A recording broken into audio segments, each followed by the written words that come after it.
More people joining. So thank you for joining us. We are all wearing Hawaiian attire today because Audra's birthday is later and it's Hawaiian themed, and we can't participate in her birthday because we live in different states. So we thought we would all celebrate virtually. But today we're going to go over fatigue, some frequently asked questions, and kind of explain the process to everyone. While we're talking about it, feel free to jump in on the chat and you can ask us whatever questions you have about what we're talking about. So my name is Rachel Armstrong. I'm vice president of our union. I oversee our fatigue committee with these two lovely ladies. I'm super proud of them. They're amazing. They constantly are working their butts off for us. I'm based in Asheville and I've been with the company for 10 years, going into 11 years. Audra, do you want to introduce yourself? Hi, everyone. I'm Audra Martin. I am the chair of the Fatigue and ASAP committee. I'm based in Cincinnati, and I just started my 6th year with the company in May. Emily. Hello, I'm Emily. I'm the co-chair for Fatigue and scheduling chair as well. I am currently based in Sanford. I just transferred from Destin, so you might have seen me around from both bases. And then I'm starting my 4th year with Allegiant. Yay, awesome. So we're going to go ahead and start off with some questions, and it's going to be Emily asking some questions of Audra, and then we're going to go into some examples and show you what we're looking for with fatigue reports. So take it away, Emily. So clearly today we're talking about fatigue, and one of the first questions that you should ever ask yourself if you're on the line or at home, am I fatigued? Audra, how do I know if I'm fatigued? So there are technically 3 different kinds of fatigue. There is transient fatigue, cumulative fatigue, and circadian fatigue. So transient fatigue is when you've been up for a long period of time, like 18, 20, 24 hours in a row, like you've just been up straight.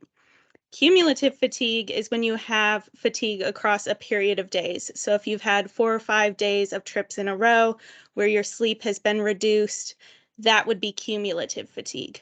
Circadian fatigue is when you're awake when you're normally asleep or vice versa.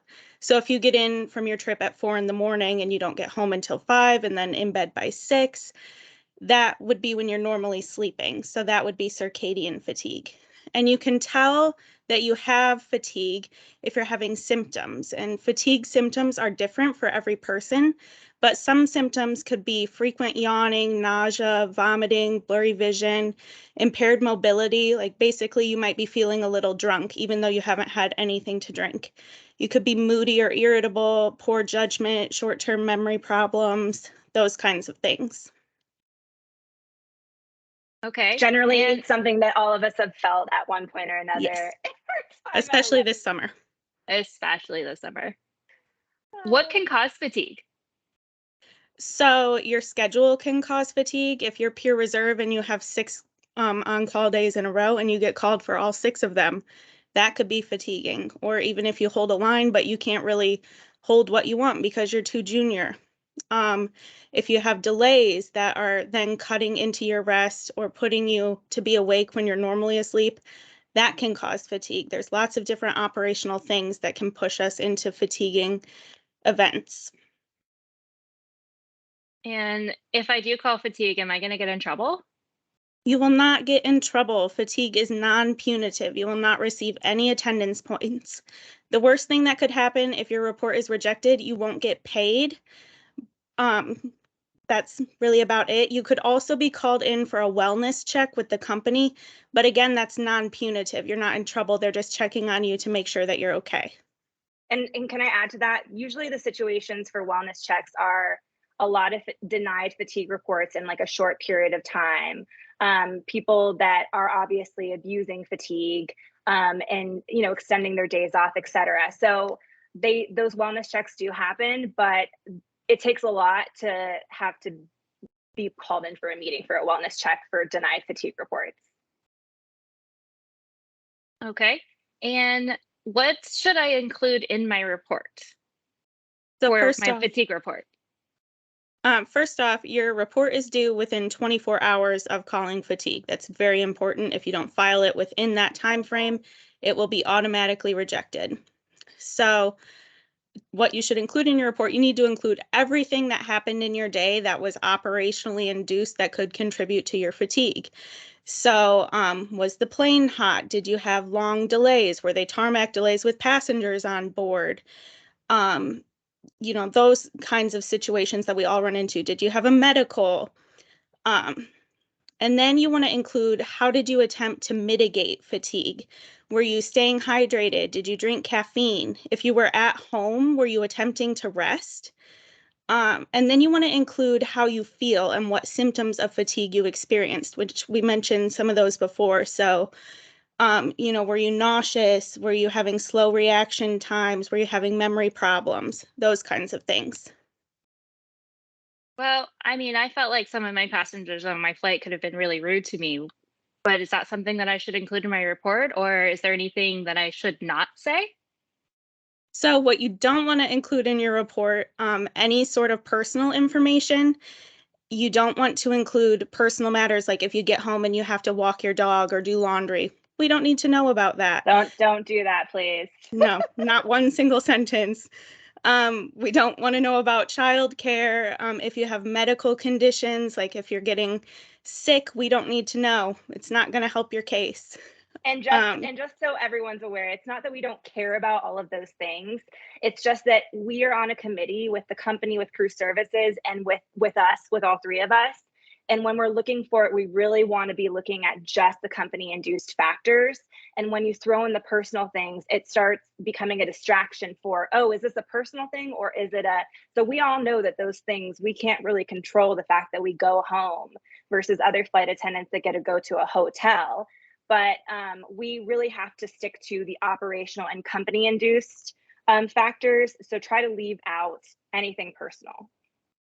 Yes. That's a great clarification, Rachel. I was just about to say, I was like, but I do have to drive home and I do have to take care of my kids. But if it's not company induced, like the delays that Audra was talking about earlier, then that wouldn't, like she said, it wouldn't help my case, right? Yes, our contract says that for a fatigue report to be accepted, it has to be operationally induced. So if you start talking about personal issues and then the company can argue, well, this wasn't operationally induced, it's because they had to walk their dog 17 times, then there's not a lot we can help you. I think I would probably give that dog to somebody else. Yes. Okay, so I was going to add one more thing. So there's operational, but then there's also, remember, we talked about outside factors. So yes.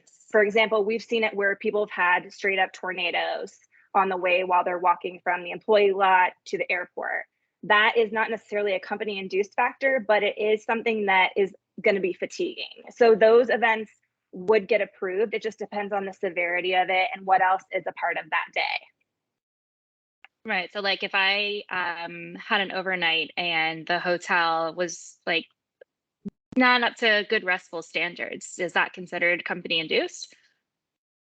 It would be an outside factor, but it would, I mean, yeah. Honestly, it does end up falling back on the company, and it's a mixture of both. Yeah, they're the ones who put you there. So that's true. I'd be at a 5-star hotel. Right, if I had a choice. Oh, definitely. Put me in the Ritz. How can I mitigate my fatigue then? So you want to make sure that you've got a consistent sleep cycle. If you're able to, you would want to bid for, consistently morning trips or consistently afternoon trips, because it's hard to constantly be adjusting your circadian rhythm. Staying hydrated, you want to eat well and try and eat healthy foods. Just basic things to take care of yourself.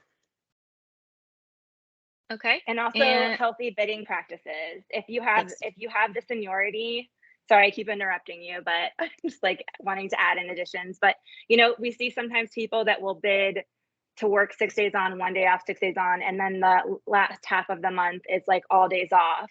And we know that they can bid so that they don't work 6 days on, 1 day off, 6 days on. So just make sure that you're bidding for success, because some of those situations you throw in a delay here, not that we can control that. And then from the perspective of the fatigue committee and the company and Crew Services, because we work with them, they're seeing it as you know, they should have bid differently. They're at a seniority that they could have some time off. But then there's also situations where it's 6 day on, 1 day off, and it's somebody that doesn't have the ability to have a say in their schedule. And so we are able to look at that. What is their seniority? Can they hold specific days off? Was this induced by them or was it company induced? Would you say the same thing about trip trading? So like say I normally would have 5 days off, but then I'm like, whatever, I'm gonna pick up 4 trips, but the first 2 were super, super delayed. What does that look like? I mean, it all depends on the situation. Like we've discussed before, that there are a lot of variables that go into this. But if you've picked up so much that you have, taken away any opportunity to rest that you were originally given, that's not necessarily company induced at that point. You kind of put yourself in that situation, especially if you didn't have super long delays or anything. Right. Yeah. So like, for example, we've seen it where somebody has a 2 hour delay and then they still have 11 hours of rest and then they picked up the other 3 days. It's like, okay, so we get you're delayed, but is it, we're not punishing people for picking up, but it's kind of like a balance, and what is going to outweigh this? Like, what are I always write down a pro and con list for fatigue reports. Okay, so what is operationally and company induced? And then what is some of the ways that this person could have set them up for success? Oh my gosh, sorry. Awesome. Thanks for explaining. Okay, so now I'm super tired and I'm fatigued, but I need more than 24 hours. What do I do? I know I need to file the report within 24 hours, but what if I can't? So you can call 702-800-2030 and leave a voicemail asking for a 24-hour extension. So then you would have 48 hours total to file your report. Again, that is 702-800-2030. Call now. And if you aren't you don't need to aggressively write this down because we have an infographic that has all this information.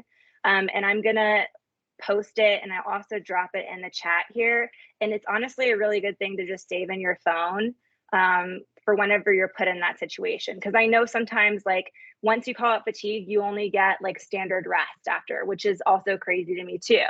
Because I think it depends on how long you've been on duty, you need more rest. But in there's so many situations where you might need an extension and you're not able to get that in within 24 hours. So I'm going to attach that for you guys. And that way it's also on our website. So.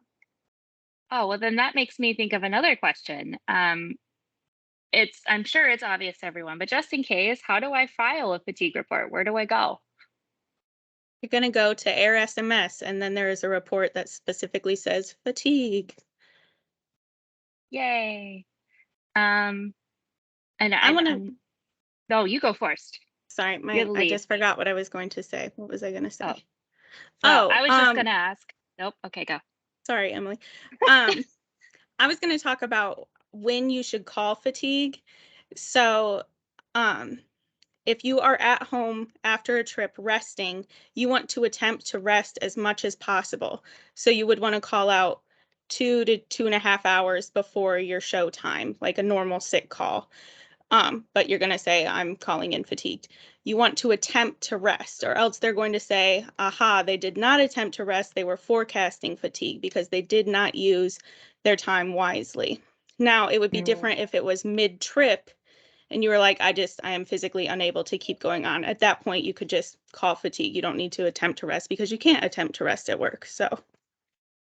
And sometimes too, I get it that people, are worried about not waking up and they want to call it fatigue the night before because they just know once they go to sleep, they're not going to be able to wake up the next morning. If that happens and you oversleep your alarm or sleep through your alarm, you can still file a fatigue report and say, I was trying to rest and then I overslept. We've had that happen. We don't like that to happen that often. If you can, call out 2 hours before, but it has happened to people that have just been so exhausted that they can't wake up, 2 hours before and call out fatigued. So I just wanted to highlight that. speaking of rest, just because we all want to make sure we're on the same page, what is Allegiance rest versus FAA rest and all the other rest terms we hear about? So we get this a lot in the reports that people will say that they have 10 hours of rest and that's reduced rest, or calling 9 hours reduced rest, I guess. 9 hours is not reduced rest. 9 hours is legal rest. Anything less than 9 is reduced rest, and we can be reduced down to 8. But Allegiance says we need 10 to trade. So It's so 10 messed hours up. is, yeah, 10 hours is what you need to trade in Merlot, but that has nothing to do with your rest being reduced.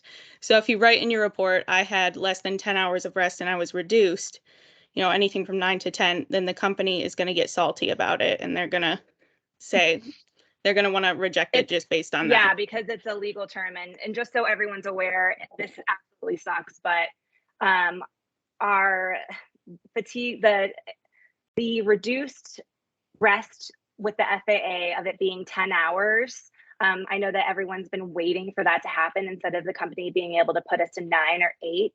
That has gotten delayed until January, I believe, of 2023, which is absolutely horrible. But Yes. a lot of that the reasons why they've done that, the FAA has done that, is because of the understaffing in the airline industry. And there's been a lot of lobbying to delay this on the airline's part. This is obviously not beneficial for them to have to give us 10 hours of rest. But hopefully we may be able to implement it sooner than that. I know Southwest, they've implemented the 10 hours of rest minimum already. It's been several years that they've had that, which I think we should all have because our schedules are bananas. Yes. And you may not be able to answer this, Rachel, but just because the position that you have, and I completely understand considering it's related to negotiations, but can we do a duty timeout? I mean, that's definitely something that we can negotiate. I mean, I think it's something that it's just going to be one of those things that's really difficult because it's not beneficial for the operation. Like if you're at an outstation and you've been on duty for 17, 18 hours, the company, if you call it fatigued, they're going to be like, well, now we don't have anyone. But I do think that it's very possible, and it's industry standard to have a duty timeout rig of some sort that says like you can't no longer work. I just think it's crazy that we can work until we collapse. So I think that it's definitely on the top, if not the top priority for the negotiating team, which is really exciting because we have the highest that I know of fatigue call outs than any other airline. The ratio is insane for the amount of flight attendants that we have. Wasn't it like over 300 for the first quarter? It was like 344 or something like that.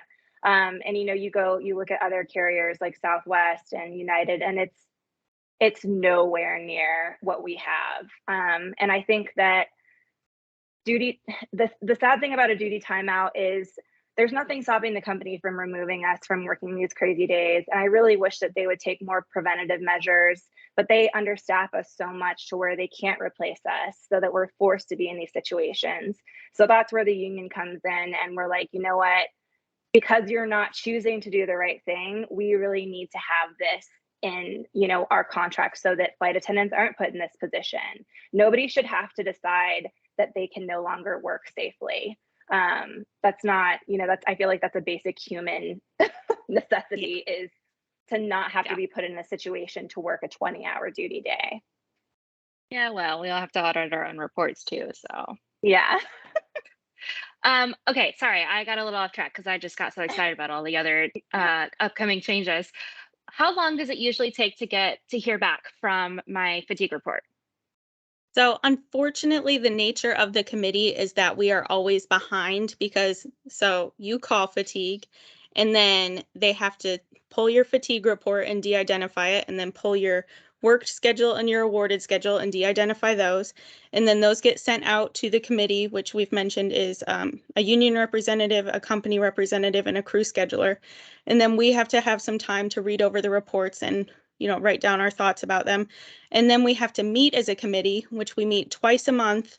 In each meeting, we go over about 50 reports, but that can take 2 or 3 hours sometimes to get through those 50 reports. So if we are in a time of high fatigue callouts like we are right now, summer flying, we get a ton of fatigue calls.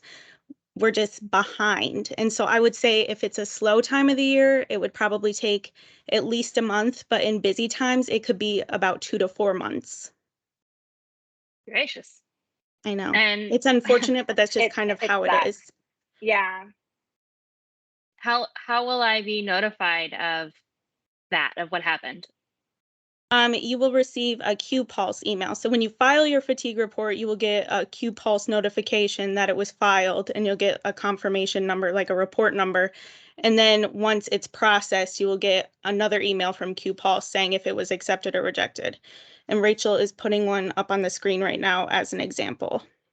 A lot of times Okay. people will get this and they'll be like, what am I looking at? Because I mean, how often do we get anything that looks like this Yeah. in our defense?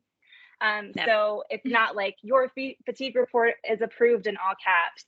It's just a very small, it has your fatigue report number, and then it says accept. So that's how you know.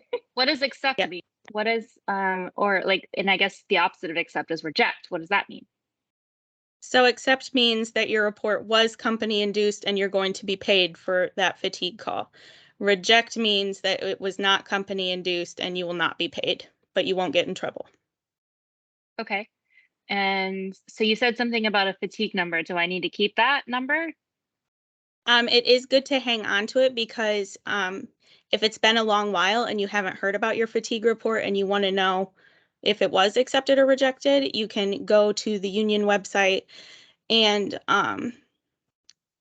you can go to the report request page, and then there's a drop down for a fatigue report request, and you can put in that number and we can look it up, because I can't just go and type in Emily Richard because everything is de-identified. I don't know whose report is whose.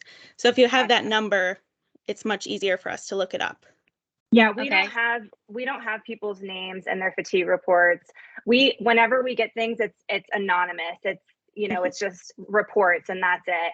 But we have a really easy way to reach out to the safety team at headquarters, and they can pull just based off of your name. They can pull and see whether it was approved or if it's in the middle or when it's going to be processed. Also, too, for the Q-Pulse, this is a very old system, and sometimes it doesn't send emails when it should. It has glitches. They're working on getting a new safety reporting system. But until then, we have to work with something that doesn't always work all the time. So please utilize that form on our website. If you haven't heard, if it's been like 4 to 5 months and you haven't heard anything back, please reach out to us. All we ask on the form is like when you call that fatigue. You don't have to have your reporting number. It's just nice to have, and we can pull that for you and get back to you right away. Cool. Thank you. And then, okay, so I guess my last question is that you talked earlier about if my report is accepted, I will get paid for my fatigue. So what happens with my pay when I call fatigue? So there are 2 different scenarios with fatigue pay. So if you were awarded 75 hours or less, the company is going to front you the money for your fatigue call as part of your guarantee. So you'll be automatically paid it out as part of the guarantee because that's all you were earning that month was your 75. So if your report is accepted, nothing would happen then. But if it's rejected, the company is going to email you and say, we would like that money back, please.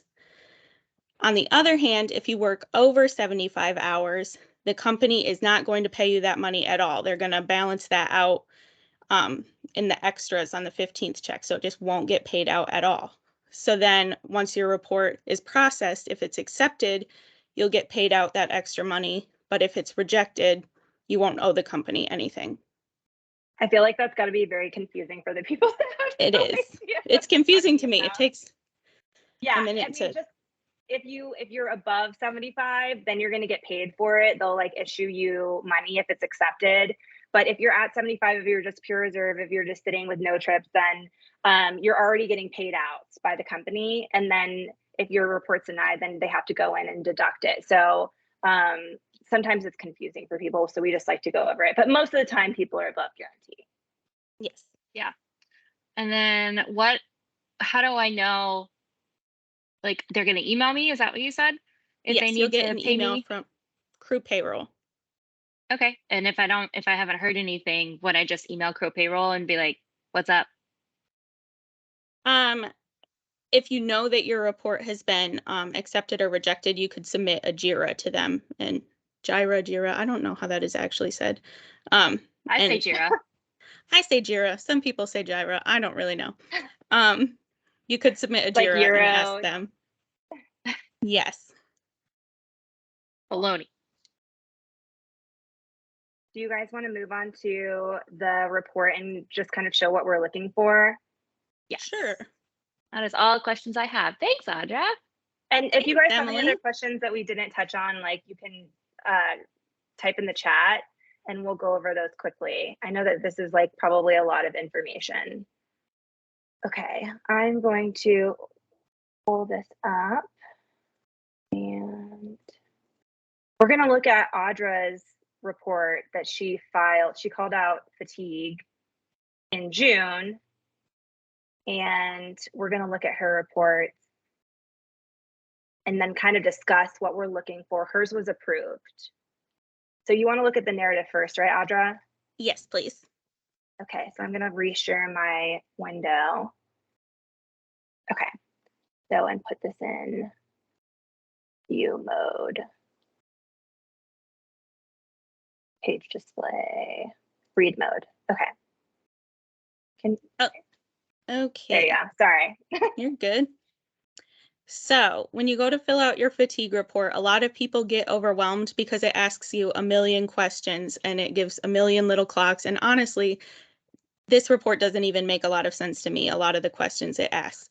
Do not get hung up on all these little questions. Like in the grand scheme of things, they aren't very important. What is important though is your narrative. So if you scroll down, it's going to ask you, it's going to say, write your narrative.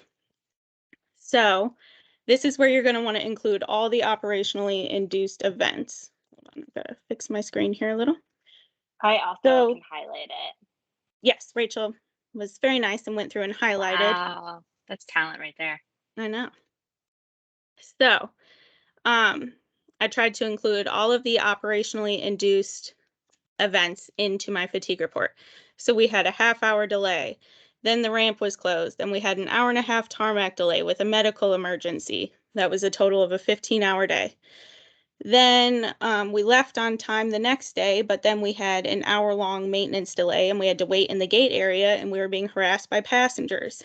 Then the plane was super hot and it just goes on and on and on. The next day we had a tropical depression. We had a 45-minute delay. We did a poor service and the flight time was extended and then there were no rampers and then boarding took an hour because the computer system was down. Then I got back at after 3:30 in the morning after 16 hours on duty. And then I include symptoms of fatigue that I had. My reaction time was slow. I couldn't stop yawning. I say that I had drank a lot of caffeine. That's an attempt to mitigate fatigue. So I try and include all of these things in my report without including any personal information. It's a really good report. If you don't tell us about it, we don't know. So yes, the more detailed you are, the more likely it is to get approved, just because there's a lot to be able to take in. And, you know, when we look at your schedule, it just looks like times and flights.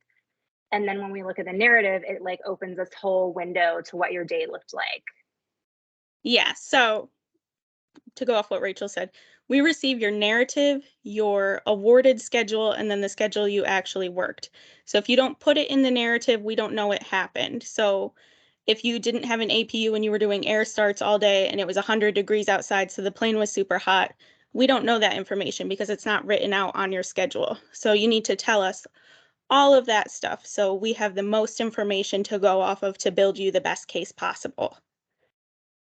So this is what we get. We get the awarded schedule of what the flight attendant originally had. This is what Audra's schedule looked like before any trip trading, any delays, anything like that.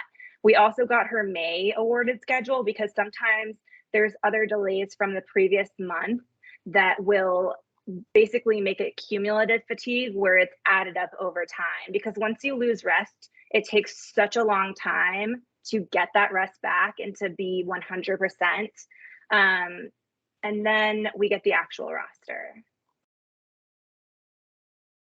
So her fatigue report is near the bottom, right here. Yes. So when we pull up your schedules and we're looking at it, usually I start looking at the total duty times leading up to your fatigue call. So on mine, you can see that I had a duty time. It's the 1, 2, 3, 4, 5th column of numbers is your duty time. So I had 14.77, then 11.57, and then 16.33. And then the last column shows your rest. And so we have 11.73, 10.4, and 13.33. So those are the first numbers that I look at when I'm looking at the worked schedule. And I did have a day off before these 3 days started, so I could start out my days fully rested, but I had 2 pretty long duty days with the middle day, even though it wasn't super long, it was longer than it was supposed to be, and that did cut into my rest. Mm-hmm. Anytime you're working into like the wee hours to like 3 a.m. I mean, we all know that when we finish that, we're not going to bed at 3 a.m. We're going to bed at like 5 because, you know, you have to wind down, you have to empty your lunchbox, you have to take a shower, like, and then that's even if you can go to bed. You know, some people, as soon as it's the crack of dawn, they're up, you know, and so it can be really difficult to rest. So this is definitely cumulative in the fact that there's multiple days where you're not only delayed, but then you're getting in at these really late hours, which this would be, you know, kind of normal for the operations right now. Like the 111 is kind of late, but it's still like not unreasonable. You know what I mean? Like even though you start at 10 a.m., which is really early for An hour late afternoon. is Allegiant on time right now. Yeah, but for me, I've had a lot of days recently where I've gotten into the 3 to 4 a.m. hours, and it's around like the 2, anything past 2, I'm like, I am like, there is no return. Like I'm having a really difficult time not being affected the next day. On the other hand, when you're looking at like a person, I work afternoons. So if you're looking at somebody who works morning trips and they're starting at 5, 6, 7 in the morning, if they're getting back at, 7, 8, 9, 10 o'clock, like that would be, I can't do words right now. Just as disruptive to their circadian rhythm. There we go. Thank you. Yeah. So hopefully this is helpful. I'm going to see, does anyone have any questions? I'm sharing that. If you I can more if you want. Yeah, I can also if you have a question, you can raise your hand or anything like that. I mean, if we answered everything that you have and overloaded you with information, that's fine too. But if you have a question, we can either unmute you. I think Jen has a question. Let me see. I think I did. I think she's typing something. So how do you feel about our 330s? Sorry, my cat is yelling at me. I don't know if you can hear that. I guess I'm thinking about how I've seen some reports where the flight attendant will say, I was on our 330 and I wanted to be prepared. So I woke up at 3 a.m. And then they got assigned like, a 5 o'clock show, like a 5 p.m. show. And it's like, I have such mixed feelings about that. I know, too. And I don't know how to help other people in that situation because especially for the R330s, because I'm always do R10. So, I can get up at 8 or 9 and be fine. So the problem is that the company wants to have their cake and eat it too in this situation because they're saying you need to be fully rested and ready to go at 3:30 in the morning. But if you missed your call.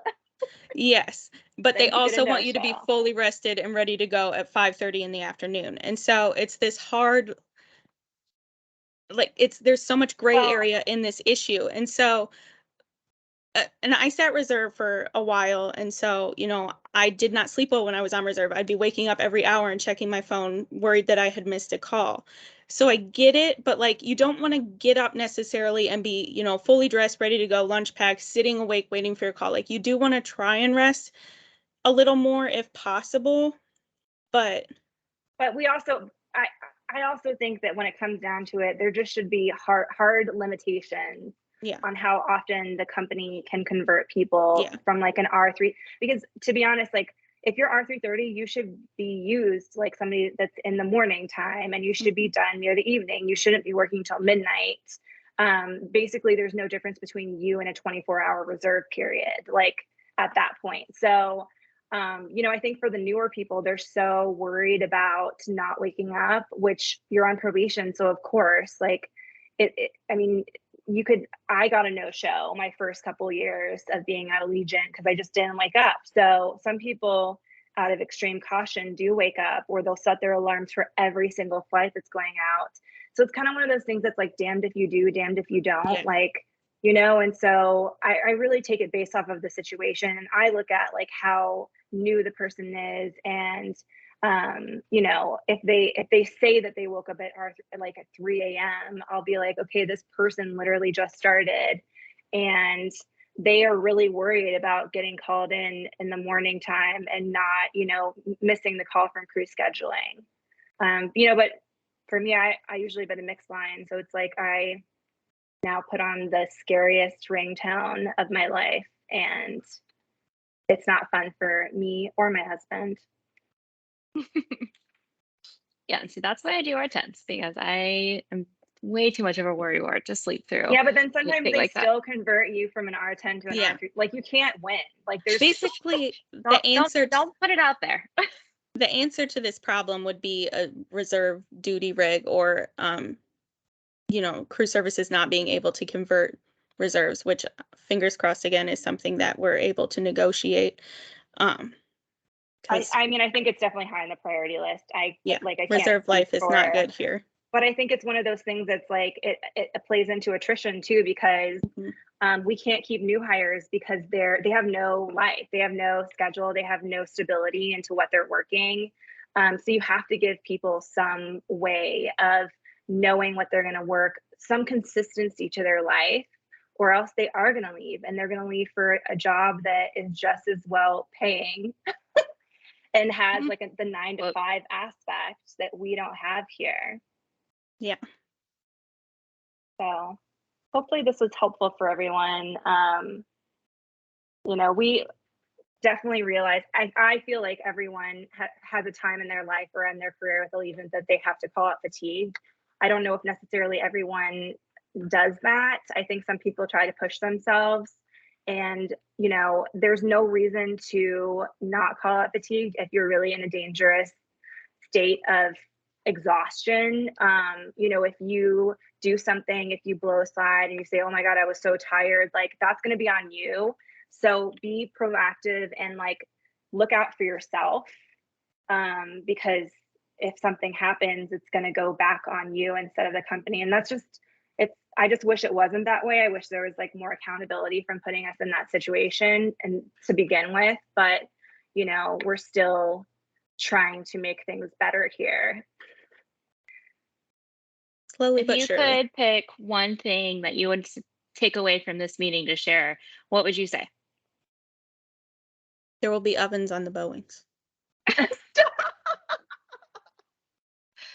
That is a very important fact for nobody that was here earlier.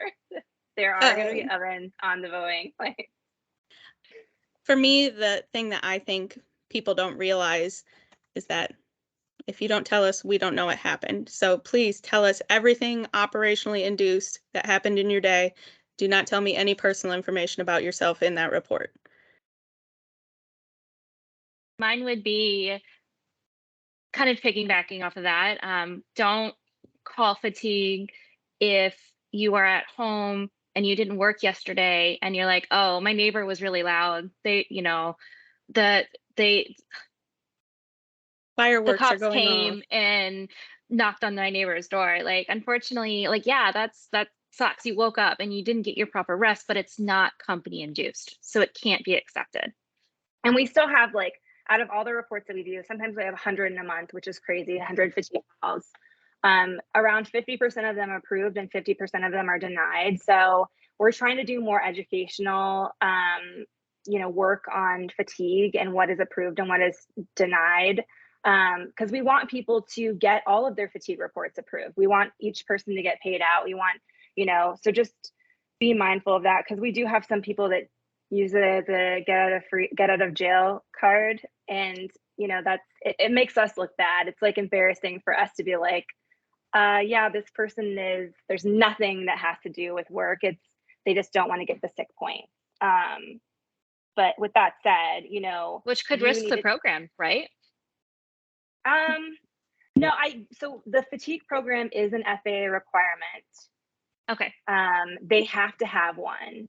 But how they do the fatigue program is different for each airline. So I went to a safety conference, and some airlines would issue points. If it was denied, it was like up to the base supervisor. And I really don't know if I like that, because then it is punitive, and then people they don't call out fatigued because they're worried about getting points. So I kind of think that even though pay is very harmful to all of us, because it's how we feed ourselves, it's better than potentially getting to the point of termination. What did she say? Until late the AM to put in a trip. So therefore I find myself staying up to wait for the trip versus them calling me to give me a 90-minute call out. Report time of 5 a.m. Oh, okay. Yeah, I know what you're saying. So like basically what she's saying is there's a trip that's been sitting in open time forever. And like CS won't give it or assign it out in advance. And they wait 90 minutes before. So, I mean, yes, they should be taking more preventative action to schedule those. That's something that I can address in our scheduling meetings, like why they're not putting those on reserve schedules, because they should be pulled 48 hours. They shouldn't be sitting in open time. That's not okay. I'm going to write that down as a note. Are you TDY'd right now? I can't remember. She is. Or you still, she's okay. VPS. Yeah, she's okay. in Destin. Few long doubles with delays. Our flight last night, we had an AC over 80. Oh yeah, that's really, the gate agent and ops were trying to force us to board. It got her hotter, and the good reason to fatigue. I had no fan, but make the call that if you guys aren't knowing what we're reading, it's in the chat.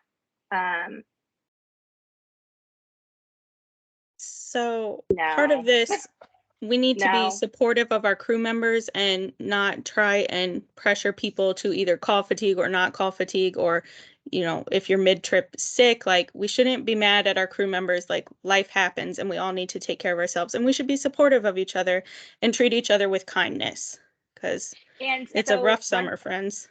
One thing in our CBA, which is good, it's like not the only thing, there's some other great things in it too, but we can deny boarding if it's too hot on the aircraft.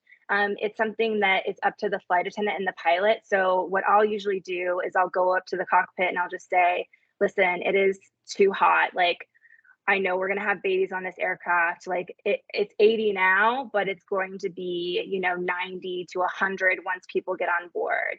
Heat exhaustion is no joke. And it's honestly something that we should probably do some more education on. And it's a huge factor that causes people to be fatigued. So do not feel bad about not putting yourself in a situation that is very unsafe for not only you, but other people. I know that like we all want to just get home. So like people will put themselves in these situations where it's like, okay, like I've had a crew that called me after being up for 29 hours. Oh, good Lord. And they didn't end up calling out fatigued. And one of the girls is no longer here. That's why I'm talking about it. I think she left right after this happened. And she was like, we're almost back home. And I'm just like, but are you even safe to drive your car? Like, are you even safe to go home after this? Like, I think that it's almost one of those things that benefits the company, that they know we want to get back home. So it's just like, oh, it's just another hour. And then all of a sudden it's 10 hours later. Oh yeah, you're in Nashville. So I have it on my list to have a conversation with the company because it has been weeks that we have been getting messages and emails about the temperatures. And they should be hooking those up to the air carts well before anyone boards the aircraft. Yes, that is a good reason to call fatigued. If you are heated, I'd have to see your entire schedule, of course. But if heat exhaustion is the main thing, it is very serious and we should all take it very seriously. You know, oh, they are often broken, sadly. Okay, well, So also, I would encourage you to file a safety event report so that this is documented so that the union doesn't have to go to the company and be like, we're hearing about all these problems, and the company is like, well, we're not. What are you talking about? So if we have, honestly, that's what they do literally every single time. I'll be like, oh, there's all these situations that are happening in Nashville. And then they'll be like, oh, we haven't gotten any reports. They will pull the reports. And then what I can do is I can go and say, hey, like people have filed reports over this. It's been weeks that this has been happening. This needs to be addressed right away. They'll look at them and say, okay, this is something that needs to be addressed. This isn't just, but it's one of those things that's like, unless you report it, it's really hard for us to go and say, this is happening. Yeah. And we're dealing with that on scheduling side too. So I'm sure many of you have flown in and out of Boston recently, and it's just been an operational meltdown for every single flight, causing severe delays. And I've reviewed quite a few fatigue reports as a result of that. So we've been asking crews, okay, not only do you need to let us know so that way we can keep track of it, but you have to be filing with a company because they can see the delays, but I don't think anybody just pulls them all up and says, look, wow, there's a 2-hour delay every single flight. So if the company doesn't have the reports that you are in an unsafe environment because you're delayed and Boston's insert derogative word, then they're not going to do anything about it. Yeah, and honestly, it's like a two kind of it's a collaborative thing for at least us. Like if you file the report and then you bring it to our attention, I will try to set up a meeting with the company and I will follow up if they don't respond to me. So we've gotten a lot of issues resolved that way. So I don't want people to think that like safety reports, there's nothing happened. I know I feel that way sometimes too, but that's where we're kind of like helping you guys is we're trying to bring accountability for those safety reports that are being filed. So yeah, I have it on my list. If you haven't done so, please file a safety event report and then I'll have them pull it. And I'm going to ask to see if there's any other safety reports that were filed for Nashville for hot aircraft. I know that it's been something that you guys have been dealing with. So I'm sorry. That's a horrible situation to be in. Miserable. And that would be something to include in your fatigue report. 100%. And if people do not have this, if you go on Amazon, you can buy a temp gun for literally like $7 or $10. I have had one in my bag for, I don't know, probably the entire existence of being a flight attendant. Because I remember I took it back. Like I have a photo on my phone of when it was 90 degrees on the aircraft and it was like 9 years ago. I still have the same temp gun that I use on the aircraft and it still functions 100%. So you need to get one. The gate agents are supposed to have temp guns. If you think that it's hot, go ask them to get a temp gun and they're supposed to get on the aircraft and take the temperature. So I just want you guys to know that. And then always remember, it's up to you and the pilot. You can hold off boarding if you both feel that it's unsafe, if people are going to physically get ill from the heat or the cold, because we've had it where it's been too cold to board too. So cool. Well, thank you everyone for joining us. We've recorded it, so we're going to upload our ramblings onto the TW page so that other people can see us in full Hawaiian attire. Love it.